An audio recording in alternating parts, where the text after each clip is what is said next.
किसी से प्रभावित न होने की युक्ति क्या है? किसी से प्रभावित नहीं होना क्या करना चाहिए? किसी से प्रभावित नहीं होना क्या करना चाहिए? अच्छी बात है। किसी से प्रभावित क्यों हो? हम शिव बाबा से प्रभावित हो, दूसरों से क्यों प्रभावित हो? जो सिर्फ शिव बाबा से ही प्रभावित होगा, किसी मनुष्य मात्र से प्रभावित नहीं होगा, किसी की बात नहीं मानेगा, एक बाबा की ही मत पर चलेगा, वो ऊंचा बनेगा कि नीचा बनेगा? है ऊंचा ही बनेगा। अच्छी बात है ना। इसके लिए क्या करना चाहिए? है? किसी से प्रभावित नहीं होना क्या करना चाहिए? अपने को आत्मा समझना। आत्मा अभिमानी रहेंगे तो किसी से प्रभावित नहीं होंगे। देह अभिमान आएगा तो दूसरों से प्रभावित होंगे। जो देह अभिमानी होते हैं, जिनको अपनी आत्मा की याद नहीं आती है, स्टार याद नहीं आता है, उन्हीं में भूत प्रेत प्रवेश करते हैं। आत्म की स्थिति में जो पक्के होंगे, उनमें भूत प्रेत प्रवेश नहीं कर सकते। कोई देहधारी में ममत्व न रहे। यह फलानी बहुत मीठी है, बुद्धि जाती है ना। आत्मा के बिगड़ शरीर देखने में आता है। बाप कहते हैं, तुमको आत्मा को देखना है, शरीर को देखने से तुम फंस मरेंगे।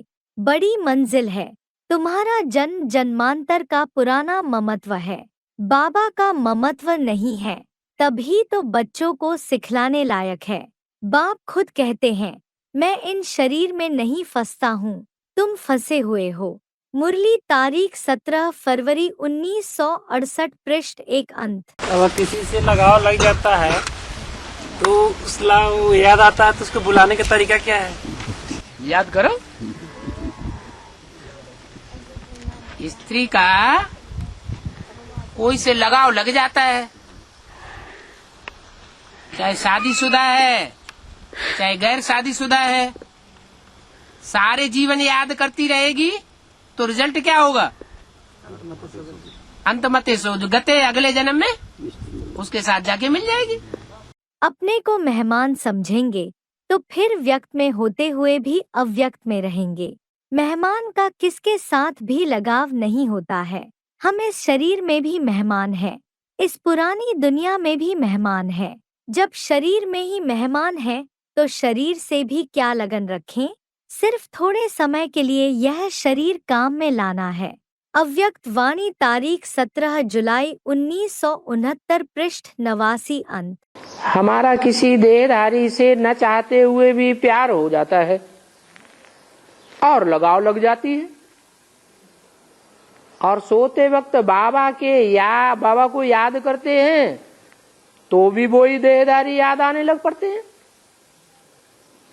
और पूरा ही अमृत बेला खराब हो जाता है। तो क्या करना चाहिए? अगर कोई याद आता है तो क्यों याद आता है? कौन याद आता है?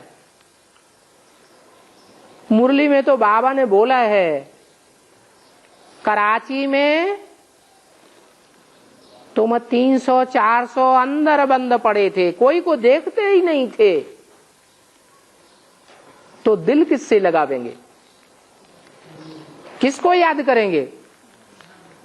सदैव वहां तुम्हारे सामने एक बाबा, दूसरा न कोई। तो यहां भी चेक करना है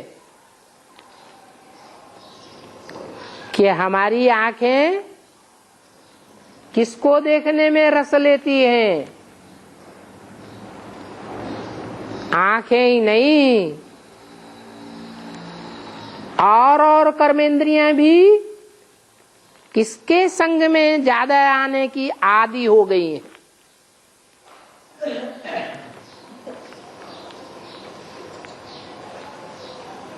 चेकिंग हो जाए तो फिर चेंज करना है। क्या चेंज करना है? एक शिव बाबा, दूसरा न कोई। क्योंकि दूसरे जो भी देहधारी हैं वो सब अपने में बांधने वाले हैं, मन को भी बांध लेते हैं और तन की कर्मेंद्रियों को भी बांध लेते हैं फिर धन भी बंध जाता है, समय भी बंध जाता है,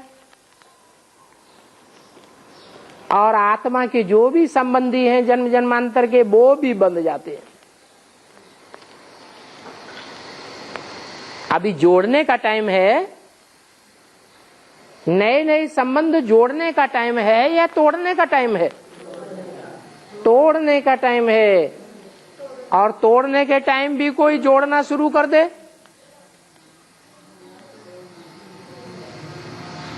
और वो भी संगम युग में, जबकि हमने बाप को पहचाना है, तो 100 गुना बोझा चढ़ेगा या 1 गुना चढ़ेगा? तो 100 गुनी याद आएगी, 100 गुनी याद देहधारी की बढ़ जाएगी या घटेगी? है, और ही देहधारी की जास्ती याद आने लग पड़ेगी। आपस में भाई भाई समझो तो नाम रूप का भान एकदम निकल जाए, इसमें ही मेहनत है, बहुत अटेंशन देना है। मुरली तारीख 1 मई 1979 पृष्ठ 2 मध्यादि।